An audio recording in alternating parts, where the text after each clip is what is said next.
Hi guys, it is time for chapter 2 of Schooled. Chapter 2, name, Mrs. Donnelly. The instant I saw him standing there with all that hair and all those beads, I just knew. Garland Farm, it had to be. Nobody else looked like that. Nobody had looked like that since 1970, except at Garland. He seemed terrified, and with good reason. No one knew what lay ahead for him better than I did. I held out my hand. I'm Mrs. Donnelly. He made no move to take it. Capricorn. Capricorn, wasn't that just classic? My own name, Flora, was short for Flora Mundi, a world of flowers. I had been out of that place more than 30 years.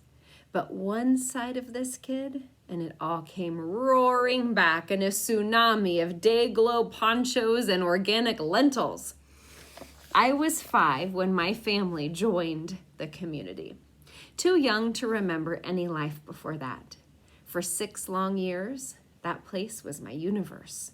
I ran around barefoot, wearing peasant dresses, shared my parents with the other kids, protested the Vietnam War, did farm chores, and listened to a whole lot of sitar music. So help me, I didn't know how weird it all was until my parents decided they were too old to be hippies anymore, and we rejoined the real world. That part I remember like it was yesterday. This little flower child who barely knew how a doorknob worked suddenly dropped in the middle of a society several centuries ahead of the one she had just left. I looked at Capricorn Anderson, and that's what I saw. Not a case, but a time traveler, about to step into a world that had forgotten the 60s, except for JFK and the Beatles.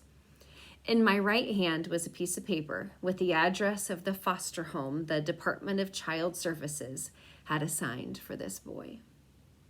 I crumpled it up and tossed it into the nearest trash can. Well, Capricorn, it looks like you're going to be staying at my house for a few weeks. Absolutely not, he exclaimed. I have to get back to the community. The plums aren't in yet. And after that, the apples. Everything has to be ready for when Rain comes home. I remembered Rain. She was one of the founders of Garland, the queen bee of the place when I lived there. I was always afraid of her. I thought she was a witch. Wait a minute. I put 2 and 2 together. Rachel Esther Rosenblatt is Rain, your grandmother? He brightened. You know her? That's when I figured out the key to Capricorn's heart, so I could do what needed to be done for his own good. I used to. Way back before you were born, my family lived at Garland. Rain would want you to be with someone who understands. I had a reluctant house guest. The end of chapter 2.